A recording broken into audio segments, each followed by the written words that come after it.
Hello student, आप सभी का हमारे यूट्यूब चैनल पर एक बार फिर से स्वागत है। आज हम लोग क्लास ट्वेल्थ के इलेक्ट्रिक पोटेंशियल एंड कैपेसिटेंस के पार्ट टू के पूरे चैप्टर के बारे में पढ़ेंगे। हम लोग इसके पिछले वाले वीडियो में पार्ट वन के बारे में पढ़े थे, जिसमें हम इलेक्ट्रिक पोटेंशियल को पूरा कवर किए थे। आज हम लोग इलेक्ट्रिक पोटेंशियल के ठीक बाद कैपेसिटेंस, मतलब पोटेंशियल से रिलेट करता है वो कैपेसिटेंस, उसके बारे में आज हम लोग पूरा पढ़ेंगे। उसमें ये भी हमारे टॉपिक जो है वो बोर्ड एग्जाम के लिए बहुत ही इंपॉर्टेंट है। तो आइए शुरू करते हैं इलेक्ट्रिक पोटेंशियल एंड कैपेसिटेंस का पार्ट टू। इसमें सबसे पहला पॉइंट आपका होता है behaviour of a conductor in electrostatic field. मतलब एक कंडक्टर है, उस कंडक्टर को हम लोग अगर इलेक्ट्रोस्टैटिक फोर्स में रखेंगे तो उसका क्या नेचर होगा, उसी के बारे में हमें इसमें पढ़ना है। पहले स्टार्ट करते हैं इसी से। तो कंडक्टर, इंसुलेटर, ये तो आपको पता होगा कि कंडक्टर क्या होता है, नॉन कंडक्टर क्या होता है। ठीक है, तो इंसुलेटर क्या होता है और सेमीकंडक्टर क्या होता है, ये तो आपको पता ही होगा। क्लास आप लोग छोटे क्लास में, क्लास 10th में, 8th में आप लोग पढ़े होंगे। तो कंडक्टर वो एक ऐसा मटेरियल होता है जिसमें इलेक्ट्रिक करेंट जो इजीली क्या हो जाए, फ्लो हो जाए। नॉन कंडक्टर क्या होता है, जिसमें इलेक्ट्रिक करंट एकदम फ्लो न हो। और एक होता है सेमीकंडक्टर, जिसमें फ्लो हो भी और फ्लो न भी हो, मतलब दोनों कॉन्सेप्ट होगा। हम लोग का क्लास 12 का लास्ट चैप्टर सेमीकंडक्टर ही है, उसको भी हम लोग को पूरा डिटेल में पढ़ना है। तो आइए शुरू करते हैं। तो इसमें है आपका behaviour of a conductor in electrostatic field. मतलब एक कंडक्टर को हम लोग इलेक्ट्रोस्टैटिक फील्ड में रखेंगे तो उसका क्या बिहेवियर, क्या नेचर होगा।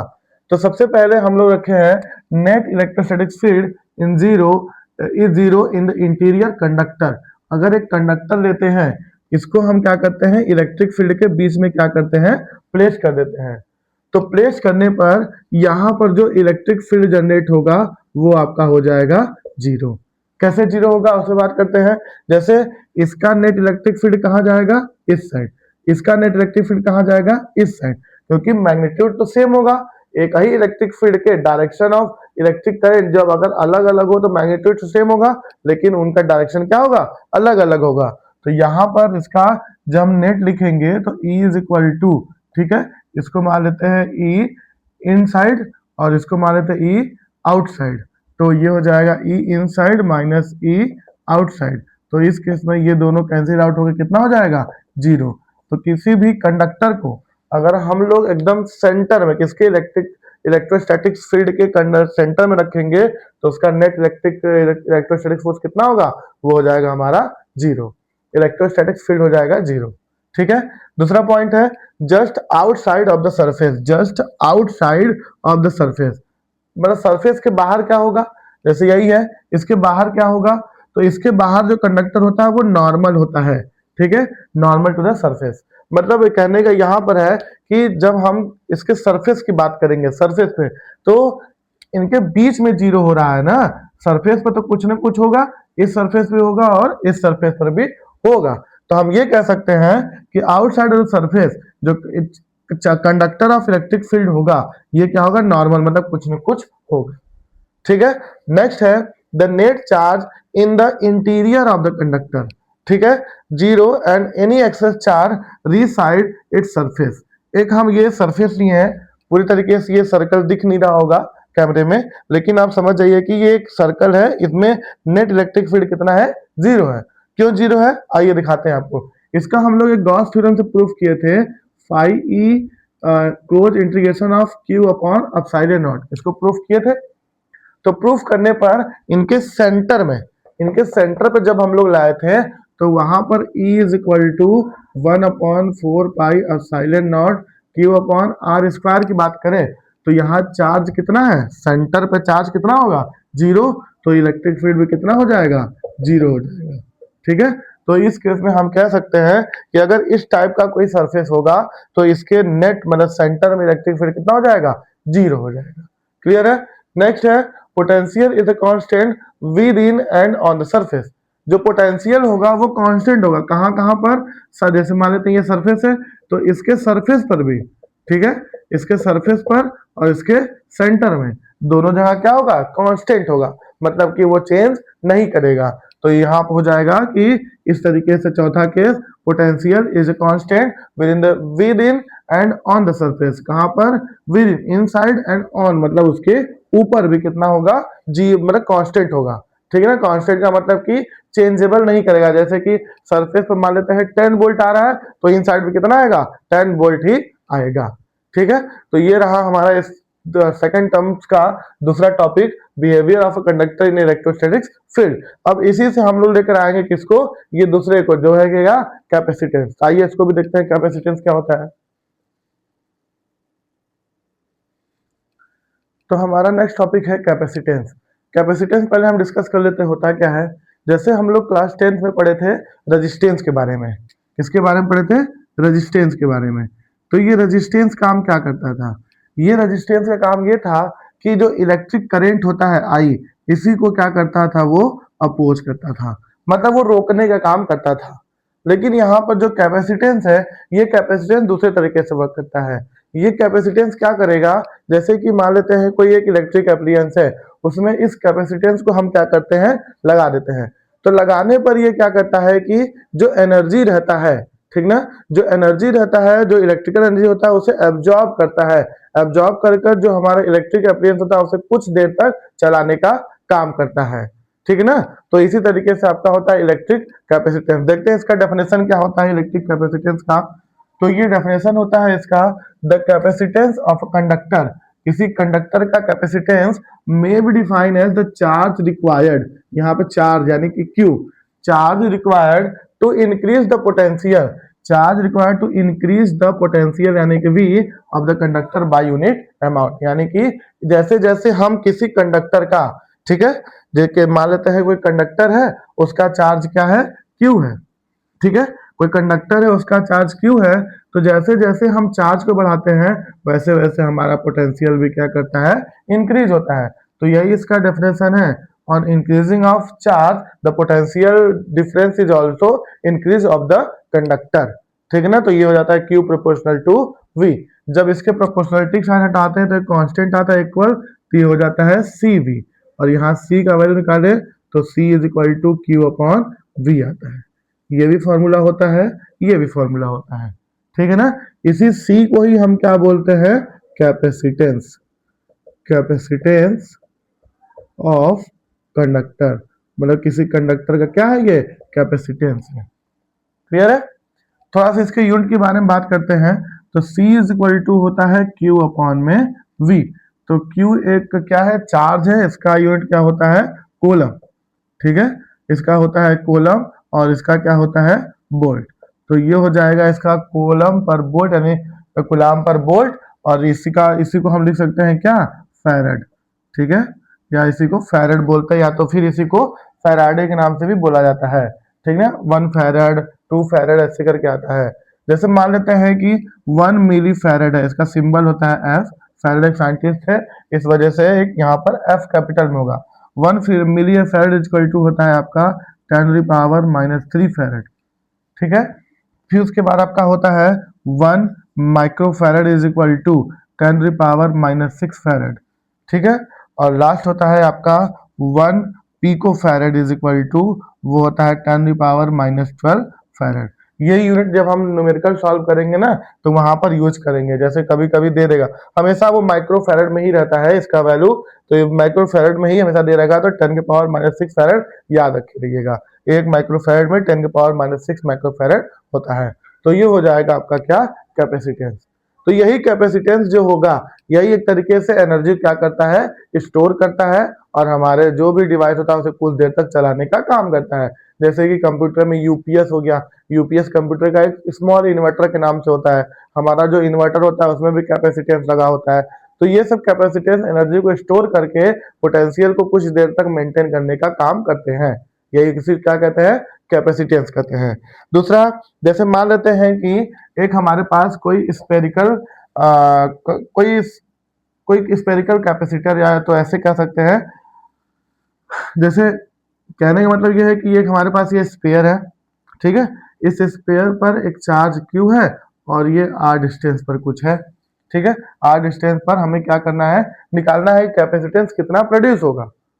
ठीक है, तो इसके लिए हम ये देखें कि जो हमारा इलेक्ट्रिक, जो भी इलेक्ट्रिक फील्ड का डायरेक्शन होगा वो कुछ इसी तरीके से होगा। ठीक है, सब के सब जो चार्ज डिस्ट्रीब्यूशन है इसी तरीके से है। ठीक है, इसको भी कर लेते, इसको भी।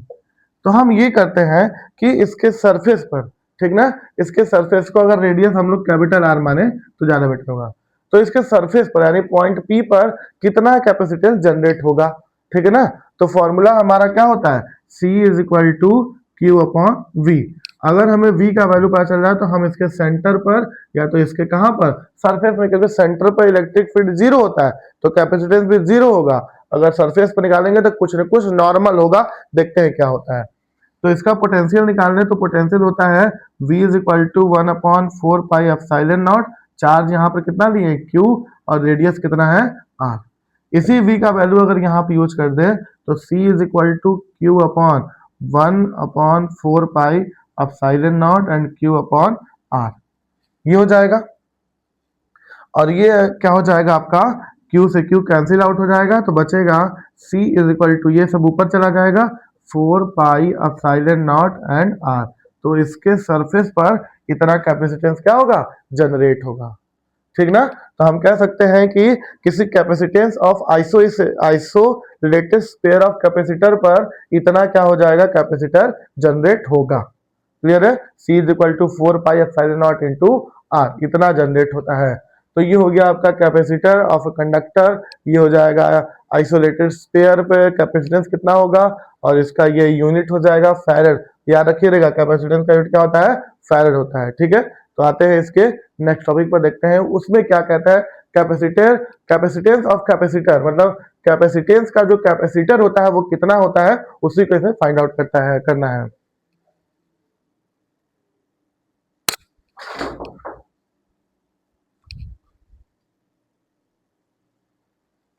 तो नेक्स्ट टॉपिक है हमारा कैपेसिटर। कैपेसिटर क्या होगा, तो कैपेसिटर और कैपेसिटेंस ये एक अरेंजमेंट वाली बात है। जैसे कैपेसिटर ये कहता है कि मान लेते हैं कि ये हमारे पास दो चार्जेबल प्लेट है, इनके बीच में एक इंसुलेटिंग मटेरियल भर देंगे। तो ये इंसुलेटिंग मटेरियल जो इसमें भरा रहेगा वही क्या करता है कि चार्ज को स्टोर करता है। जैसे कि इसका डेफिनेशन क्या हो जाएगा, a capacitor is an arrangement, एक अरेंजमेंट होता है of two conductor separated, of two conductor plate, एक कंडक्टर प्लेट प्लस और एक कंडक्टर प्लेट माइनस। क्योंकि आउटसाइड द प्लेट पॉजिटिव होता है, आउटसाइड द प्लेट पॉजिटिव होता है, इनसाइड उसका डिफरेंट होता है, ठीक है। separated by a insulating medium that is used to the store electric charge and electric energy।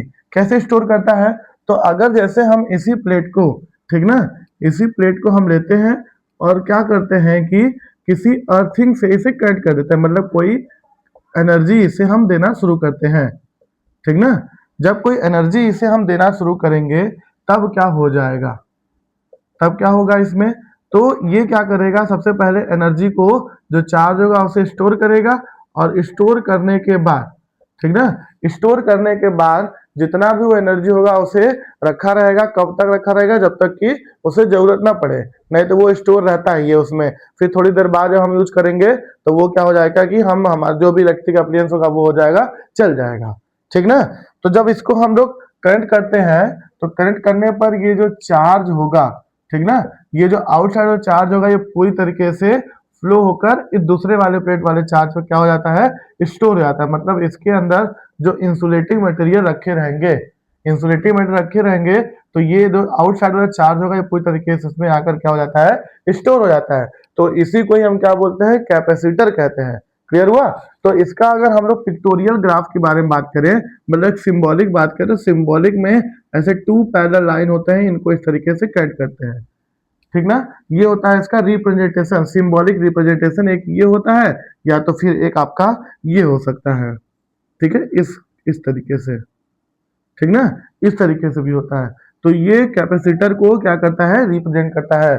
तो कैपेसिटर का डेफिनेशन क्या मिला कि दो कंडक्टर प्लेट है, इनके बीच में एक इंसुलेटिंग मटेरियल रख देंगे जो कि इलेक्ट्रिक एनर्जी और इलेक्ट्रिकल जो पोटेंशियल है उसे क्या करेगा, एब्जॉर्ब करता है, ठीक ना, एब्जॉर्ब करके स्टोर करता है। फिर उसे हम किसी अर्थिंग से कनेक्ट करते हैं तो कनेक्ट करने पर भी वो क्या करता है, एब्जॉर्ब करता है, हटाने के बाद फिर वो क्या करने लगेगा, फ्लो करना लगेगा। मतलब जब ये करंट चल रहा है तब तो ठीक है, लेकिन करंट जैसे बंद हो जाएगा तो हमारा जो डिवाइस होगा वो थोड़ी देर तक चलता है, जैसे कि यूपीएस। यूपीएस में कैपेसिटर लगा रहता है, वो एनर्जी को स्टोर करता है, स्टोर करके कुछ समय तक उसे चलाने का काम करता है। ठीक है ना, तो इस तरीके से ये हो जाएगा आपका कैपेसिटर।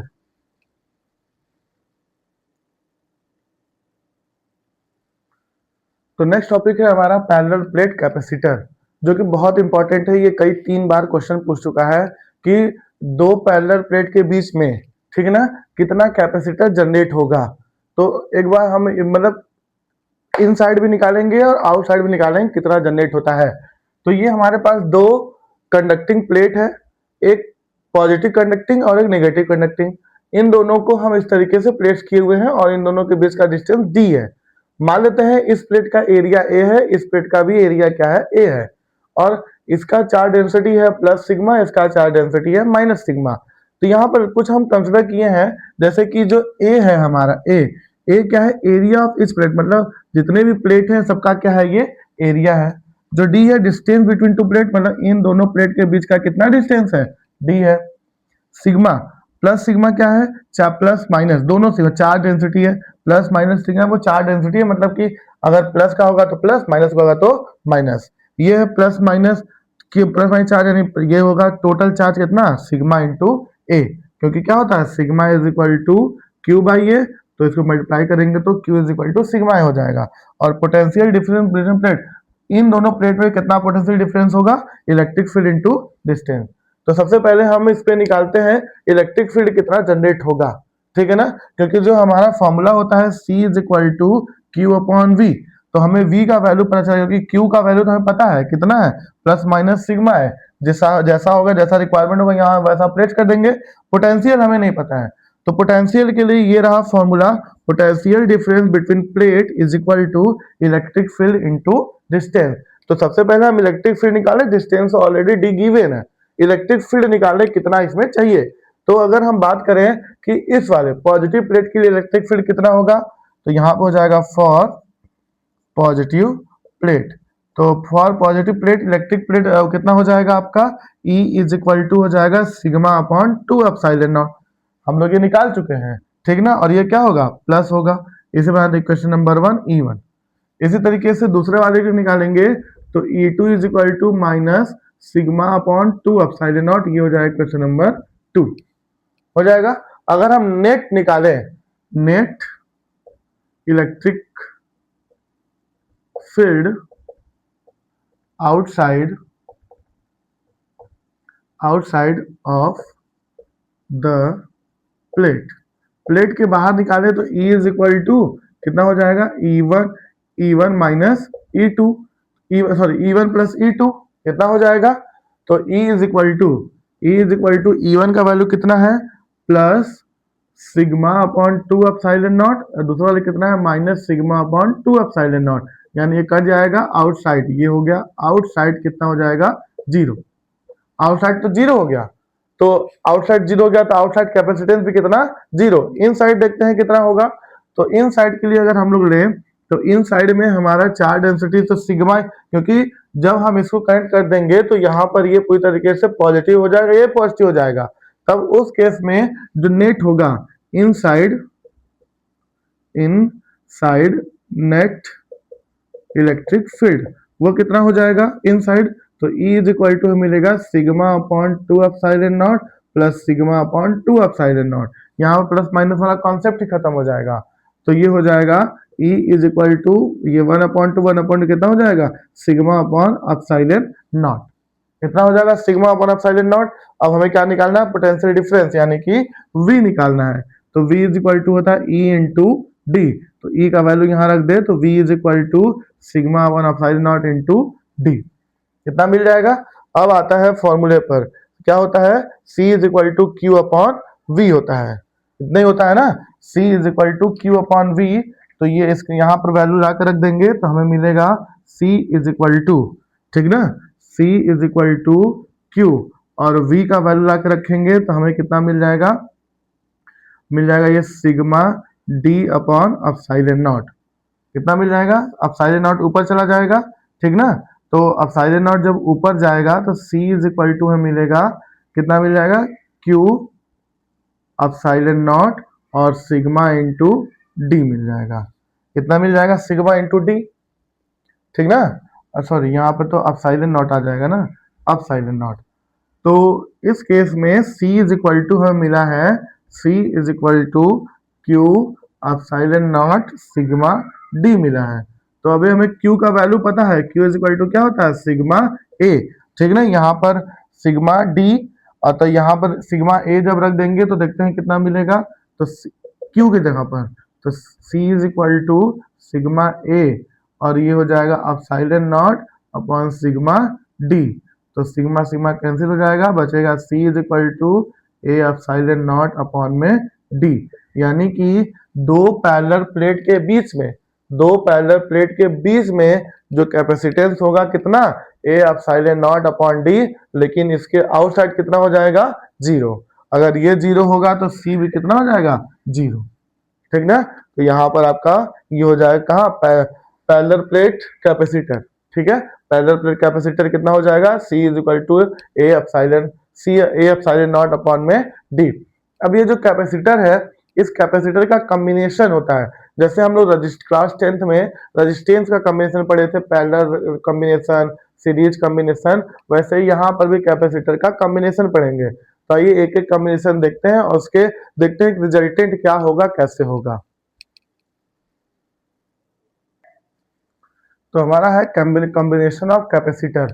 कॉम्बिनेशन ऑफ कैपेसिटर में सबसे पहला है हमारा सीरीज कॉम्बिनेशन।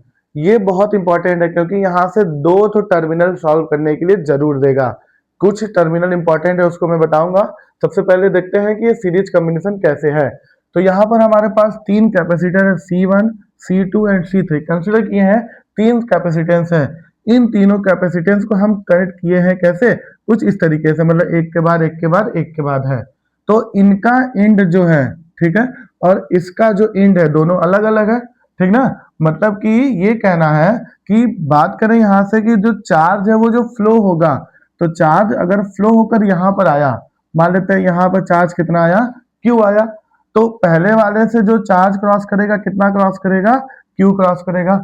दूसरे वाले से कितना क्रॉस करेगा, क्यू, एंड तीसरे वाले से भी कितना क्रॉस करेगा, क्यू। तो अगर चार्ज हमारा, ठीक ना, इफ यहां पर लिख दे रहे हैं, if charge can't be divided, ठीक है, कांट बी डिवाइडेड, ये याद रखिएगा। अगर जो हमारा चार्ज है, ठीक ना, जो हमारा चार्ज है वो डिवाइड नहीं हो सकता है, तो उस केस में जो हमारा कॉम्बिनेशन होगा वो कैसा कॉम्बिनेशन हो जाएगा, सीरीज कॉम्बिनेशन हो जाएगा। इसी से आप पहचान सकते हैं टर्मिनल में दोनों कंबाइन देगा, एक बार सीरीज देगा एक बार कम, यही नहीं, ऐसा नहीं करेगा, दोनों को कंबाइन करके दे देगा। उसमें आपको फाइंड आउट करना पड़ता है रिजल्टेंट। तो यहाँ पर ये तीन है और ये तीनों किसमें है, सीरीज में। कैसे सीरीज में हम कह रहे हैं, क्योंकि जो चार्ज है वो कहीं भी डिवाइड नहीं हो रहा है, लेकिन अगर चार्ज डिवाइड होगा तो वो किसमें जाएगा, पैरेलल में जाएगा। तो आइए पहले इसको सॉल्व करते हैं। तो पहले वाले का पोटेंशियल कितना है, V1, दूसरे वाले का V2 एंड तीसरे वाले का V3। जब दोबारा यहाँ पर टोटल पोटेंशियल लेंगे तो टोटल, ठीक है, टोटल पोटेंशियल डिफरेंस, तो V इज इक्वल टू कितना मिल जाएगा हमें, V1 plus V2 and plus V3, कितना मिल जाएगा, ये मिल जाएगा हमें क्या, टोटल पोटेंशियल। तो फॉर्मूला होता है हमारा क्या, C is equal to Q upon V, ये फॉर्मूला होता है। तो इसको क्रॉस मल्टीप्लाई करके V is equal to Q upon C कर सकते हैं, ठीक है। इसे बना लेते हैं इक्वेशन नंबर 1 और ये हो जाएगा इक्वेशन नंबर 2, ठीक है। अब ये जो है इसी कॉन्सेप्ट पे हम रखेंगे पहले वाले के लिए, फॉर फर्स्ट कैपेसिटर। पहले कैपेसिटर के लिए अगर सॉल्व करें हम लोग तो देखते हैं कितना होता है। तो पहले कैपेसिटर के लिए पोटेंशियल कितना, V1, तो ये हो जाएगा आपका V1, और इसका क्या है, चार्ज, चार्ज तो सेम है यानी चार्ज सेम होगा, लेकिन कैपेसिटर कितना है, C2, ये कितना हो जाएगा, C2, सॉरी C1, पहले वाले के C1 है ना, यहाँ पे C1 है तो कितना हो जाएगा, C1 हो जाएगा, ये ठीक है। इसी तरीके से सेकंड के लिए सॉल्व करेंगे तो सेकंड के लिए पोटेंशियल है आपका V2 और इसका जो चार्ज है वो Q है और जो कैपेसिटर है वो C2 है, ठीक है। फिर V3 थर्ड के लिए है V3 और चार्ज सेम है और कैपेसिटर C3 है ना। तो इसे बना लेते हैं इक्वेशन नंबर क्या, थर्ड, ये इक्वेशन नंबर 4 और ये इक्वेशन नंबर 5। ठीक है। On adding third, fourth and 5, add करते हैं left side left side, right side right side, तो मिल जाएगा v1 plus v2 plus v3 is equal to q upon c1 q upon c2 q upon c3। यहाँ से q common निकाल लेते हैं, तो v1 plus v2 plus v3 is equal to q common निकाल लेंगे 1 upon c1 1 upon c2 1 upon c3। ये इतना मिल गया फ्रॉम इक्वेशन फर्स्ट। ये जो है हमारा b के इक्वल है इक्वेशन फर्स्ट से, ये जो तीनों है ये किसके इक्वल है, v के, तो यहाँ v रख दे, तो v इज इक्वल टू मिल जाएगा हमें q 1 upon c1 1 upon c2 1 upon c3, कितना मिल जाएगा। और ये जो v है, इधर ध्यान दीजिए, इक्वेशन नंबर 2 पर ये जो v है किसके इक्वल है, q अपॉन c के, तो v की जगह पर q अपॉन c यूज कर दें, तो ये हो जाएगा q upon c is equal to q 1 upon c1 1 upon c2 और 1 अपॉन c3, तो q से q cancel, 1 upon c is equal to 1 upon c1 1 upon c2 और 1 अपॉन c3, तो यही हो जाएगा इसका क्या, नेट। ठीक है, resultant capacitor when the capacitor are connected in the series. जब हम सीरीज में कनेक्ट करते हैं तो उसका कितना रिजल्टेंट होता है, 1 upon c1 c2 c3 and so on, जैसे बढ़ता जाएगा वो तुम्हारा बढ़ता जाएगा। क्लियर है ना। तो अगर हम लोग क्लास 10 का याद करें तो क्लास 10th में जो रेजिस्टेंस था उसको हम लोग सीरीज में कनेक्ट किए थे। रेजिस्टेंस अगर हम लोग सीरीज में कनेक्ट किए थे तो वो हमारा था इस तरीके से R1 R2 R3, ठीक इसी का उल्टा है ना। और पैरेलल के लिए क्या था, पैरेलल के लिए ये था 1 upon R is equal to 1 upon R1 plus 1 upon R2 plus 1 upon R3, ये था। ठीक ना। ठीक कैपेसिटर जो होता है ठीक रेजिस्टेंस का उल्टा होता है। सीरीज में अगर बात करेंगे तो सीरीज में रिजल्टेंट होता है 1 upon C is equal to 1 upon c1 1 upon c2 plus and so on 1 upon cn, ये बढ़ता जाता है। ठीक ना। तो ये है सीरीज के लिए, कौन सा, कैपेसिटर के लिए। अगर रेजिस्टेंस के लिए बात करेंगे तो वो क्या हो जाएगा, उल्टा हो जाएगा। मतलब उल्टा कहने का मतलब है R is equal to R1 plus R2 plus and so on RN, इतना होता है, ये होता है। ठीक ना। तो ये एक दूसरे का उल्टा होता है, मतलब रेजिस्टेंस जो है वो कैपेसिटर का उल्टा है। ठीक ना। सीरीज वाला पैरेलल में, पैरेलल वाला सीरीज में होता है। ठीक है। तो ये हो जाएगा सीरीज कॉम्बिनेशन करने पर इतना इसका रिजल्टेंट होता है। इसी तरीके से हम लोग पैरेलल कॉम्बिनेशन देख लेते हैं कितना आता है।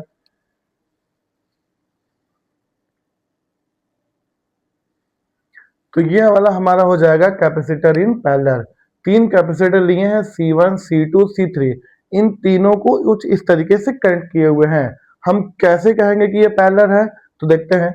तो यहां से जब चार्ज फ्लो होता है, मानते हैं चार्ज फ्लो हो रहा है कितना, Q, तो इस पर्टिकुलर पॉइंट पर जैसे ही वो पहुंचेगा यहां से क्या एक ही में जाएगा, नहीं, तो ये चार्ज डिवाइड हो जाता है। पहले वाले में चार्ज आता है Q1, दूसरे वाले में चार्ज जाएगा Q2 और तीसरे वाले में चार्ज आएगा Q3। और इन तीनों का पोटेंशियल तो सेम होगा, तीनों एक ही लाइन में, तो पोटेंशियल तो सेम होगा ना, क्योंकि जब चार्ज डिवाइड हुआ तो पोटेंशियल थोड़ी डिवाइड होगा, ये पोटेंशियल क्या हो जाएगा, सेम हो जाएगा।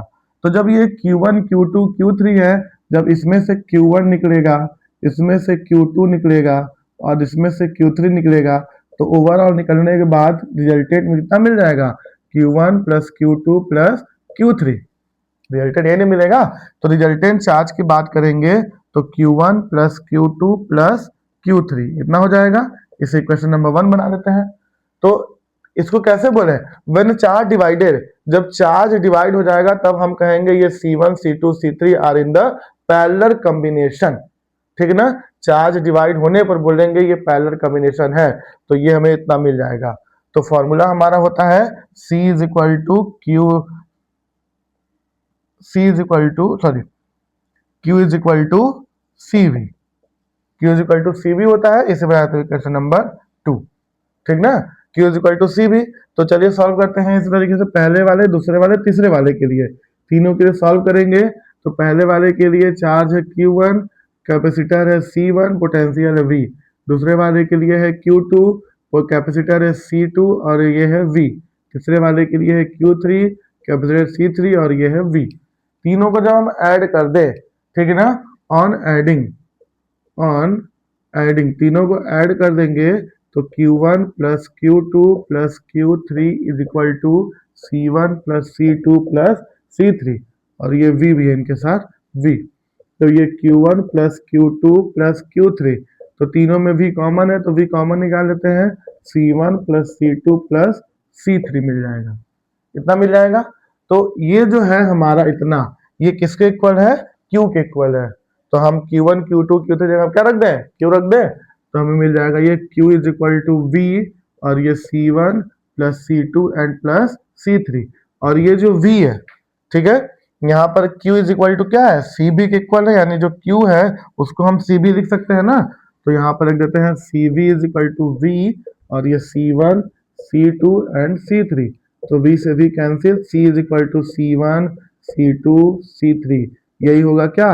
when the capacitor are connected in the parallel combination, then the resultant capacitor is C1 C2 C3 plus and so on, मतलब जितना बढ़ता जाएगा वो उसको हम बढ़ाते जाएंगे, ठीक ना।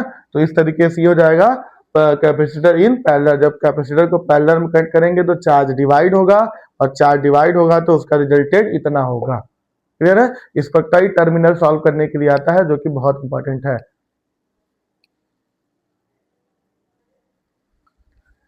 तो नेक्स्ट टॉपिक है हमारा एनर्जी स्टोर इन कैपेसिटर। बार बार हम ये बात बोल रहे हैं कि जो कैपेसिटर है वो एनर्जी स्टोर करता है, एनर्जी स्टोर करता है, एनर्जी स्टोर करता है। तो कितना एनर्जी स्टोर करता है ये भी तो पता होना चाहिए। तो ये देखते हैं। तो ये हमारे पास एक कैपेसिटर है जिसमें कि एक स्मॉल चार्ज dq है, ठीक है। तो इसमें हम लोग अगर बात करें कि जो हमारा कैपेसिटर होगा वो हो जाएगा C is equal to Q upon V. अगर यहाँ पर हम पोटेंशियल निकाल लें तो पोटेंशियल हो जाएगा Q अपॉन C। कितना पोटेंशियल हो जाएगा? तो अगर हम बात करें कि ये वर्क डन कितना होगा, वर्क डन मतलब कितना करेगा, तो वर्क डन कितना करेगा वो भी देख लेते हैं हम लोग। तो मान लेते हैं कि ये क्या है, potential difference V is equal to होता है हमारा W अपॉन Q, ये होता है W अपॉन Q। तो यहाँ पर V क्या करें, अगर हम W निकाल लें तो ये मिल जाएगा हमें VQ, ठीक ना, क्योंकि ये बहुत स्मॉल है। तो for small charge, for small charge जो वर्क डन होगा वो भी क्या होगा, स्मॉल हो जाएगा। तो dW is equal to V and dQ, इतना मिल जाएगा हमें। V dW is equal to V and dQ। तो यहां से हम क्या करें, V का वैल्यू रख दें Q अपॉन C।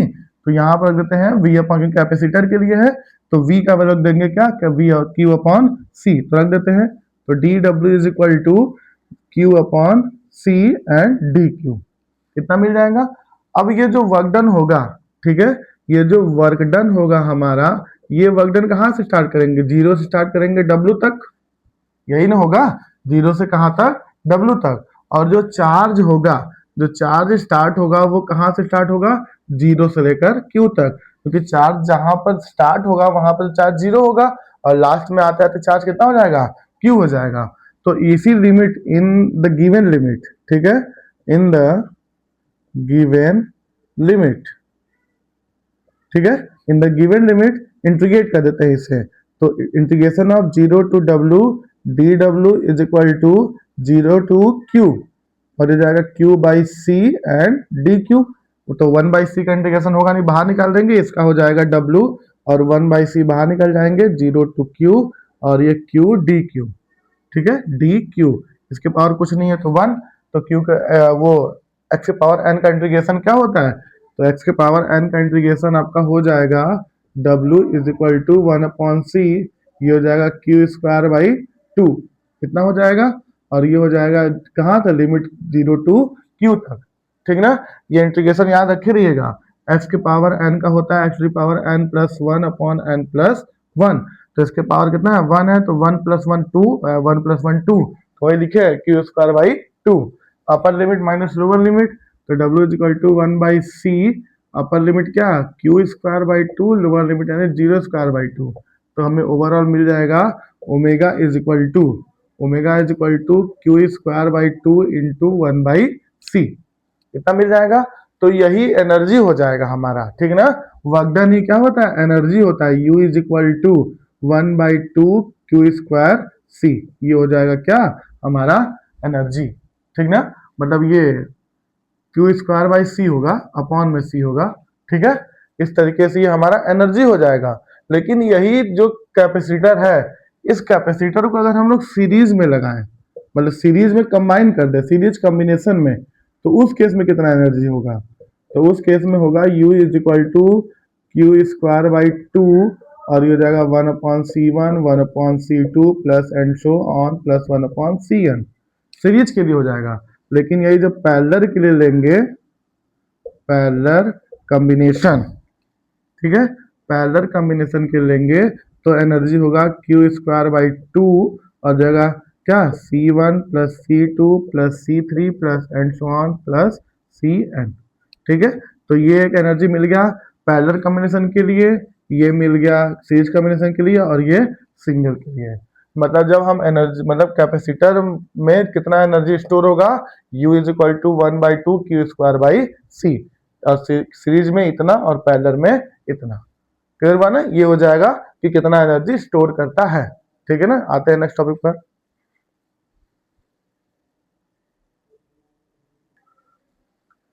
तो हमारा नेक्स्ट टॉपिक है dielectric and their polarisation. Dielectric, dielectric नाम से ही क्लियर हो रहा है कि एक ऐसा सब्सटेंस होगा जो कि इलेक्ट्रिक करंट को या इलेक्ट्रिक चार्ज को पूरी तरीके से क्या करेगा, रोकने का काम करता है। ठीक है ना, तो इसका डेफिनेशन क्या हो जाएगा, die it is the substance, ये एक सब्सटेंस होता है विच डज नॉट अलाउ, ये अलाउ नहीं करता है क्या चीज, द फ्लो ऑफ चार्ज।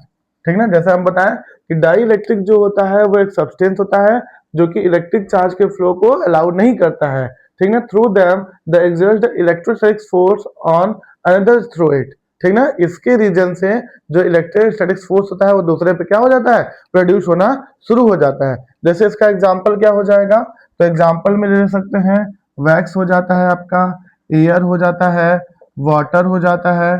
ठीक ना, वाटर नहीं होगा, और आपका वुड हो जाएगा, ठीक है, पेपर हो जाएगा। इस तरीके से कई सारे एग्जाम्पल हो सकते हैं। ठीक ना, तो ये वाटर भी हम ले ही सकते हैं, जैसे जो इम्प्योर वाटर होता है उसको भी हम लोग ले ही सकते हैं, उसके लिए बहुत वो नहीं है। तो डाइलेक्ट्रिक सब्सटेंस एक ऐसा सब्सटेंस होता है जो कि इलेक्ट्रिक चार्ज को अलाउ नहीं करता है किसी भी कंडक्टर में, और इसके रीजन से दूसरे प्लेट पर क्या हो जाता है, इलेक्ट्रोस्टैटिक फोर्स क्या होता है, जनरेट हो जाता है। ठीक ना, जैसे कहने का मतलब ये है कि दो मैग्नेट लिए हैं, दो मैग्नेट को एक पास रखेंगे तो दूसरे वाला मैग्नेट इसको अट्रैक्ट करता है। उसी मैग्नेट के पास अगर हम आयरन को रखें तो एक आयरन के ऊपर एक आयरन एक आयरन ऐसे रखते जाते हैं तो वो आयरन के ऊपर वो अट्रैक्ट होता रहता है। क्यों? क्योंकि उसमें एक मैग्नेटिक फोर्स काम कर रहा है। तो वही मैग्नेटिक फोर्स यहाँ पर इस तरीके से समझ सकते हैं कि जब उसके बीच में डाइलेक्ट्रिक स्लैब भी रख देंगे तो उसके बगल वाला जो प्लेट होगा उस प्लेट में भी इलेक्ट्रोस्टैटिक फोर्स जनरेट होगा ही होगा। ठीक ना, तो यहाँ पर ये हो जाए इसका डेफिनेशन। नेक्स्ट है polar and non polar electric. तो पोलर इलेक्ट्रिक जैसे कि मान लेते हैं ये है हमारा हाइड्रोजन का, अगर हाइड्रोजन का ये जो बीच में मतलब जो पॉजिटिव चार्ज होता है, ये पॉजिटिव चार्ज कोइंसाइड मतलब एक दूसरे से मिले हो, अगर मिले होते हैं तो हम कहते हैं क्या, ये नॉन पोलर है। ठीक है, जब इनका ये पॉजिटिव चार्ज एक दूसरे से कोइंसाइड मतलब मिले हुए जुड़े हुए हो तो इसको बोलते हैं नॉन पोलर। ये भी है क्या, नॉन पोलर। लेकिन ये दोनों क्या है, ये एक दूसरे नेगेटिव से क्या है, नहीं जुड़े हुए हैं, पॉजिटिव से नहीं जुड़े हुए हैं। किससे जुड़े हुए हैं, नेगेटिव से जुड़े हुए हैं, क्योंकि यहाँ पर इलेक्ट्रॉनों का डिस्ट्रीब्यूशन हुआ है। तो इस केस में हम कहेंगे ये कैसा है, ये एक पोलर है, और ये भी क्या है, एक पोलर है। डेफिनेशन क्या हो जाएगा, in which the centre of mass, centre of mass of positive charge, ठीक है, centre of mass of positive charge does not coincide, मतलब वो कोइंसाइड न हो with the centre of mass, centre of mass से कोइंसाइड न हो तो negative charge is called a polar molecule. जो नेगेटिव चार्ज होगा वो कैसा होगा, पोलर मॉलिक्यूल होगा। ठीक ना, ये डेफिनेशन पूछता है कि पोलर डाइलेक्ट्रिक किसे कहते हैं। इसी का जैसे कितना इसका डाइलेक्ट्रिक स्ट्रेंथ होगा उसको नापने के लिए एक और बनता है, जैसे बोलते हैं डाइलेक्ट्रिक स्ट्रेंथ क्या होता है, the maximum electric field, the maximum electric field that can exist, ठीक है, can exist in dielectric without the causing of the break down of its insulating property is called dielectric strength. कह रहा है कि किसी दो plate के बीच में, दो प्लेट के बीच में जो डाई इलेक्ट्रिक कॉन्स्टेंट रखे हैं, जो इलेक्ट्रिक स्लैब रखे हैं, वो बिना उस पर ब्रेक डाउन हुए अगर इलेक्ट्रोस्टैटिक फोर्स जनरेट कर देगा तो उसी को क्या बोलते हैं, उसका डाई इलेक्ट्रिक स्ट्रेंथ। जैसे कि देखते हैं कुछ एग्जांपल यहाँ लिखे हैं जो एग्जाम में पूछता भी है। पहला है वैक्यूम जिसका होता है डाइलेक्ट्रिक स्ट्रेंथ इनफाइनाइट, दूसरा एयर जिसका होता है 0.8, वाटर होता है 81, पेपर का होता है 14, ग्लास का होता है 13। ये है किलो वोल्ट में है, ठीक ना। और ये है वोल्ट, इसका यूनिट क्या होता है वोल्ट पर मीटर। ये याद रखिएगा, डाइलेक्ट्रिक स्ट्रेंथ का यूनिट क्या होता है वोल्ट पर मीटर, ठीक है। तो नेक्स्ट हेडिंग होगा हमारा capacitor of a parallel plate capacitor with dielectric slab. एक हम क्या करें कैपेसिटर लेंगे और उसमें डाइलेक्ट्रिक स्लैब को रखेंगे, तो देखते हैं कि उसका कितना कैपेसिटर जनरेट होता है।